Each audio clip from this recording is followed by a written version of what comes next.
दो पल रूबरू में आज हमारी चर्चा का विषय है नकारात्मक परिस्थिति को सकारात्मक में कैसे बदलें। पहला, दिव्य गुण धारण करना। जब हम ध्यान का अभ्यास कर ईश्वर के अधिक से अधिक समीप बैठते हैं, तब हमारी आत्मा में ईश्वरीय गुण और संस्कारों का समावेश होता है। सहनशीलता, धैर्य, एकाग्रता, अंतर्मुखता, शांति आदि गुण विकसित होते हैं। इन्हीं गुणों के कारण हम नकारात्मक को सकारात्मक में बदलने में सक्षम हो पाते हैं। दूसरा, सकारात्मक नजरिया। कई बार किसी वस्तु की पैकिंग अच्छी नहीं होती, लेकिन अंदर की वस्तु बहुत अच्छी होती है। ठीक इसी तरह वर्तमान परिस्थिति विपरीत दिखती है, लेकिन उसका भविष्य परिणाम बहुत अच्छा हो सकता है। जिसके मन में सदैव यह धारणा बनी रहती है कि हर बात में कल्याण है, वही परिस्थितियों को सकारात्मक रूप में परिवर्तित कर सकता है।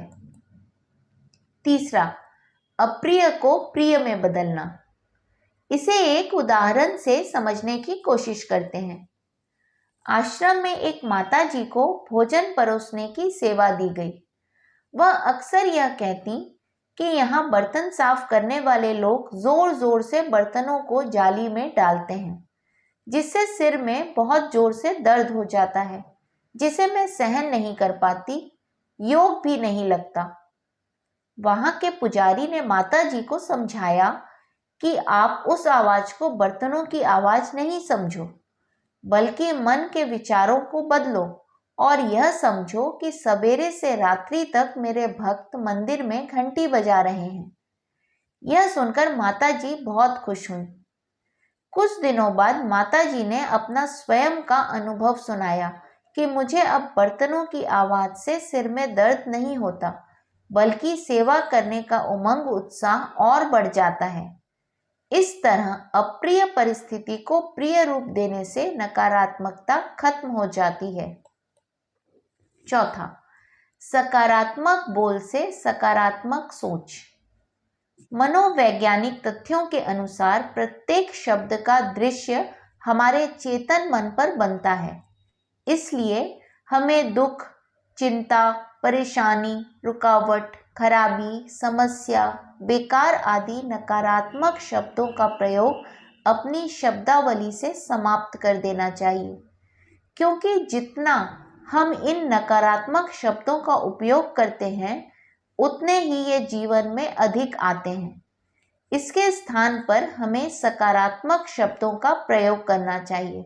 जैसे एक परेशान दुखी व्यक्ति कभी यह न कहे कि मैं परेशान हूं या दुखी हूं, क्योंकि इन शब्दों का प्रयोग जितना करेगा उतनी परेशानी व दुख जीवन में आएंगे।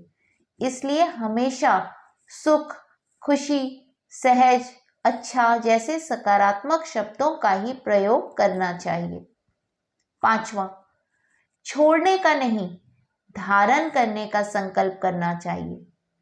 हमें विकारों का प्रयोग अपनी वाणी में न करके इन विकारों के विपरीत कौन से शब्द हैं, उनका प्रयोग अधिक से अधिक करना चाहिए। उदाहरण के लिए मान लीजिए हम लोभ छोड़ना चाहते हैं, लोभ को जीवन से बाहर निकालना है, तो यह धारणा पूर्ण रूप से जीवन में नहीं आएगी। इसके विपरीत यह वाक्य मुझे संतुष्ट बनना है, मैं संतुष्ट मणि हूं, ऐसा बोलने से जीवन में संतुष्टता भर जाएगी और लोभ हमेशा के लिए हमारा दामन छोड़ देगा। इसी तरह काम की जगह पवित्रता का, क्रोध की जगह शांति का, मोह की जगह आत्मिक प्रेम का, अहंकार की जगह नम्रता का और आलस्य की जगह उमंग का चिंतन करना चाहिए। जैसे यदि कमरे में अंधेरा है तो उसे बाहर निकालने के लिए प्रकाश चाहिए, उसी तरह नकारात्मकता को निकालने के लिए सकारात्मकता की आवश्यकता है। हरि ओम।